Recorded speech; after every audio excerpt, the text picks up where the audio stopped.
Ciência e Saúde, com Rosânia Fernandes. Muito boa tarde a todos. Estamos de volta com mais um programa Ciência e Saúde. O programa Ciência e Saúde de hoje traz como convidado a Tenente Olga Marques, que veio representando o Instituto de Socorros a Náufragos de Portugal, o ISN. É isso? Sim. Muito boa tarde. Boa tarde. Viemos para falar então, Tenente, sobre os perigos no mar e nos rios, agora nessa época balnear, não é? Para alertar os ouvintes aí dos cuidados a ter. Sim. Infelizmente, este ano já estamos com algum número de mortes, não é? E deve-se por vezes ao desconhecimento dos banhistas de boas práticas balneares. Daí ser importante alertá-los para aquilo que pode acontecer e os cuidados a ter depois das refeições, depois de longos períodos de exposição solar. É importante para que não se sujeitem a um risco que lhe pode muitas vezes levar à morte. Essas mortes que já agora, no início da época balnear, já surgiram, foi referente a qual situação específica? Alguns foram porque foram apanhados por agueiros e depois não conseguiram escapar, fazem aquele erro comum de nadar contra a corrente e a exaustão leva com que acabem por desistir e falecer. Outros acabam por ser por mortes súbitas ou por choques térmicos devido às longas exposições solares e que depois vão para a água e o organismo não consegue fazer essa adaptação. Tenente, explique aqui para nós e os ouvintes como é que ocorrem os agueiros, como é que nós identificamos os agueiros e como é que numa situação de risco, que nós tenhamos uma situação de risco, como é que nós podemos sair ou tentar pelo menos pedir socorro com uma grande possibilidade de sair vivo de dentro da água, não é? Portanto, os agueiros são correntes de mar que quando a onda espraia na areia, quando retorna ao mar, forma uma espécie de canal com uma corrente bastante forte. Corrente essa que se prolonga e só nos arrasta para longe da costa, portanto não nos empurra para o fundo. O que é que acontece? Por norma, como as pessoas não estão informadas, não é? Entram em pânico quando são arrastadas pela corrente e tentam nadar por esse canal para a terra, o que é impossível porque a corrente poderá ser mesmo muito forte. Então o que é que a pessoa deve fazer? Para além de alertar e pedir ajuda, de se deixar levar pela corrente, porque esta vai perdendo alguma intensidade, e assim que conseguir nadar paralelamente à linha de costa. Quando ela o faz, assim que vê que já não há perigo, nada então para a praia e conseguir-se-á salvar. Uma pessoa que não saiba nadar tem de tentar manter a calma, que nós sabemos que é difícil, mas o facto de pensar e pedir ajuda é muito importante. Não deixar de, eu vou conseguir e ter vergonha, não, é pedir logo ajuda. E se começar a ficar cansado é flutuar, pedir ajuda e esperar que alguém chegue para ajudar. É importante, uma pessoa que esteja fora e que veja esta situação, não entre na água, chame ajuda. Portanto, se numa praia vigiada, chame o nadador salvador, ou então, numa praia vigiada, chamar sempre o nadador salvador, alertar para a ocorrência. Numa praia não vigiada ou noutra situação, é fornecer flutuação. Se a pessoa não tiver capacidade de fazer o salvamento, não é? Ou seja, que não tenha técnicos, não tenha aprendido, fornecer flutuação, não se ponha na mesma situação, porque senão podemos ter duas vítimas. Ok, e esse fornecer flutuação, explique ao tenente melhor. Poderá ser uma boia, muitas vezes no Amanda, não é? Exato, tira uma boia, às vezes nós temos objetos que flutuam, não é? Por exemplo, uma garrafa vazia, um tupperware vazio, eles flutuam, portanto, qualquer coisa que a pessoa que está em aflição possa agarrar e se manter à superfície. Sim. Porque o importante é que as vias aéreas fiquem fora d'água para não inalar água e provocar o afogamento.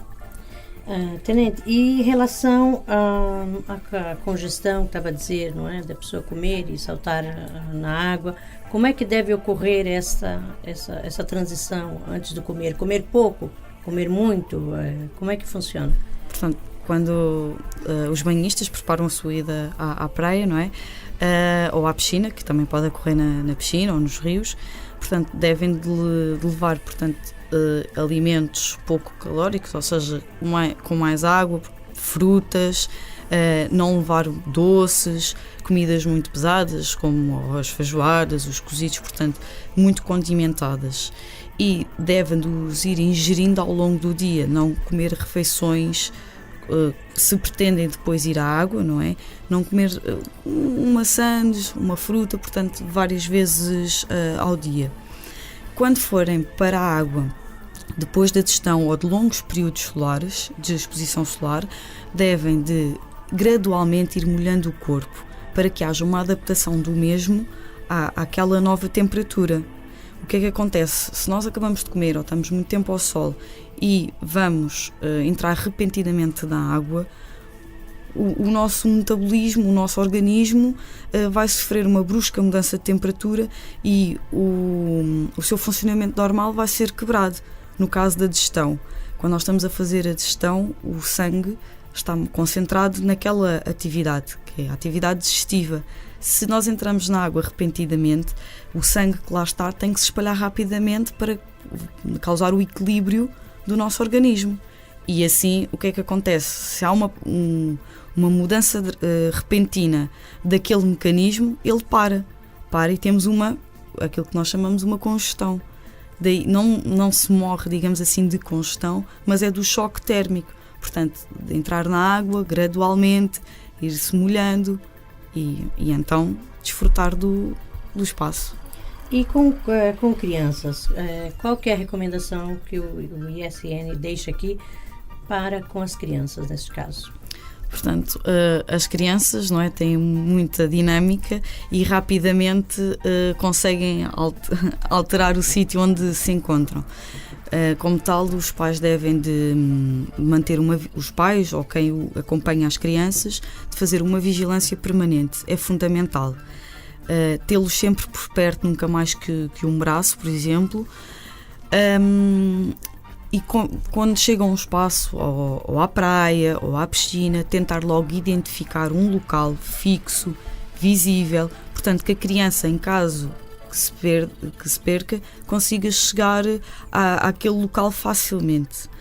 E nos espaços vigiados, combinar com a criança, se não se lembrar daquele ponto que combinou com os pais, dirigirem-se ao Nadador Salvador, porque o Nadador Salvador depois irá desencadear uns certos procedimentos para que os pais possam, e o filho, né, voltarem a encontrarem-se. Quando iniciarem as buscas, incidir sempre junto da linha d'água, porque é o ponto atrativo e onde as crianças gostam de estar, e de costas para o sol. Porém, não se pode descurar o outro sentido, não é? Mas tendencionalmente, como as crianças conseguem ter maior visibilidade, elas vão de costas para o sol. Portanto, devem-se incidir aí as buscas. E ainda dentro da situação das crianças, crianças com pais dentro da água, não é? Quando vão os pais ajudar as crianças a brincar dentro da água, em caso de uma criança, não é, ali ter um processo de começar a afogar, qual é o procedimento dos pais? Eu sei que é difícil essa pergunta, porque os pais, a tendência, obviamente, é de não é agarrar o filho e tentar salvar o filho. Como que deve proceder em caso que já esteja, não é, num processo da criança tentar afogar e esteja com os pais? Como é que o pai deve proceder nesse momento?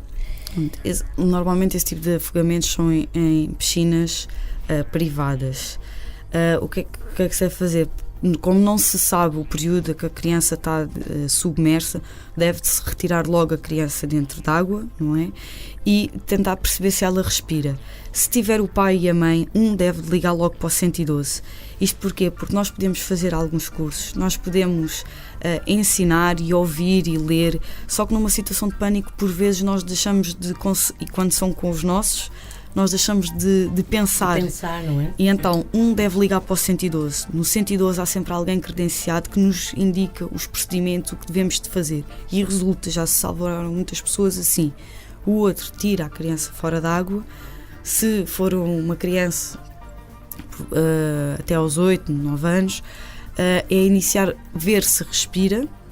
Se respirar, portanto, deve pôr em posição lateral de segurança e ouvir as indicações do 112 e esperar que chegue a ajuda.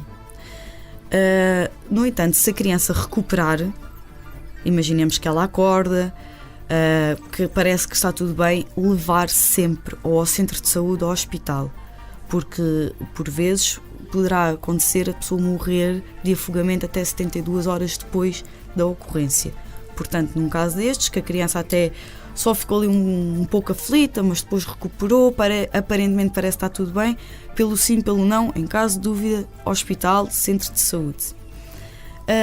Se a criança não respira, portanto, é iniciar manobras de suporte básico de vida, fazer 5 insuflações e depois começa o processo de 15, 2. No entanto, volto a referir, em caso de dúvida, 112, que eles vão ajudar e os pais calmamente tentarem cumprir com o procedimento. Tenente, em qual situação se torna mais perigoso o banhista estar? Numa praia fluvial, numa piscina, no mar ou num rio? Onde é que se deve ter mais cuidados?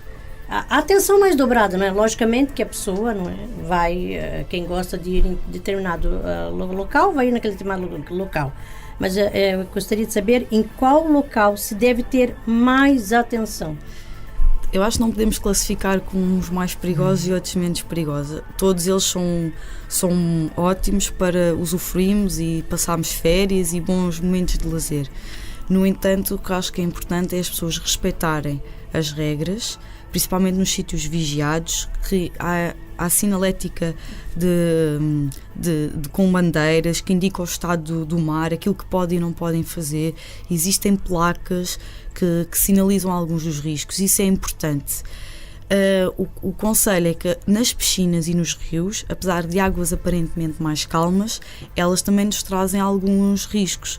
Nos rios ou nas praias fluviais, esses riscos não são tão visíveis como, por exemplo, no mar, mas eles também estão lá. Por exemplo? Nas praias fluviais ou nos rios existem correntes fortes e que são contínuas, que não existe assim no mar. No mar normalmente existe... Vai alterando. Exatamente. Ali não. E como elas não são tão nítidas, as pessoas às vezes deixam-se levar e depois não conseguem retornar. Existem os fondões, facilmente uma pessoa que está na praia, se anda um pouco mais para a frente, se não conhece ou se não é uma área vigiada, facilmente entra num fundão e já não consegue sair porque cai, é como se caísse num poço. Ou seja, nós estamos num rio aparentemente tranquilo e vamos nadar confiante e podemos ali levar desaparecer naquele poço, como diz a tenente. Exatamente, portanto é importante que as pessoas frequentem praias vigiadas porque esses riscos estão identificados, não é? E há uma vigilância e poderá acontecer que se consiga ainda salvar. Outras questões são também direcionadas para os jovens, que é referente aos mergulhos. Nesses locais, nos rios, em algumas praias fluviais, nas praias marítimas tem relacionado com os pontões, que é os jovens gostam de mergulhar de alturas, porém isso poderá ser perigoso, porque muitas vezes nós não sabemos o que está lá em baixo e poderemos apanhar rochas. No caso das praias marítimas existem as mudanças de maré e se eu de manhã conseguiria mergulhar e sabia que havia uma profundidade suficiente, quando existe a troca da maré isso poderá já não acontecer. E infelizmente no início deste ano, na Ericeira, um jovem de 19 anos, no período da tarde, maré, como nós dizemos na gíria, baixa, ele mergulhou, a água não tinha, a profundidade não era mais de 50 centímetros e ele ficou paraplégico. Portanto, é importante que os jovens que façam esse tipo de prática, que se aconselhem ou que façam em sítios específicos para o efeito. É importante para não estragar assim, digamos, uma vida. Acabar ocorrendo um acidente grave ou até a perda da vida. Não é? Exatamente. Tenente Olga, Eu gostaria então de terminar a entrevista com uma mensagem da Tenente aqui para os nossos ouvintes, já que chegamos ao fim do programa. Portanto, frequentem praias vigiadas e não tenham vergonha de pedir ajuda. É fundamental para salvar a vida. Agradecemos a presença da Tenente Olga Marques no nosso programa, representando o Instituto de Socorros a Náufragos de Portugal. Muito boa tarde. Obrigada. O programa Ciência e Saúde tem o apoio Worldprint Artes Gráficas. Visite-nos em worldprint.pt e Neide Carvalho Cabeleireiros Estética. Instituto de Beleza Neide Carvalho. Atendemos homens, senhoras e crianças. Cortes, extensões, colorações, depilações, unhas de gel e gelinho, massagens e muito mais. Instituto de Beleza Neide Carvalho, na Avenida de Moscavide, 28 Resto de Chão, junto ao Monte Pio Geral. Marcações 910910903 ou 964574320. Instituto de Beleza Neide Carvalho. Realçamos a sua beleza. Ciência e Saúde. Com Rosânia Fernandes.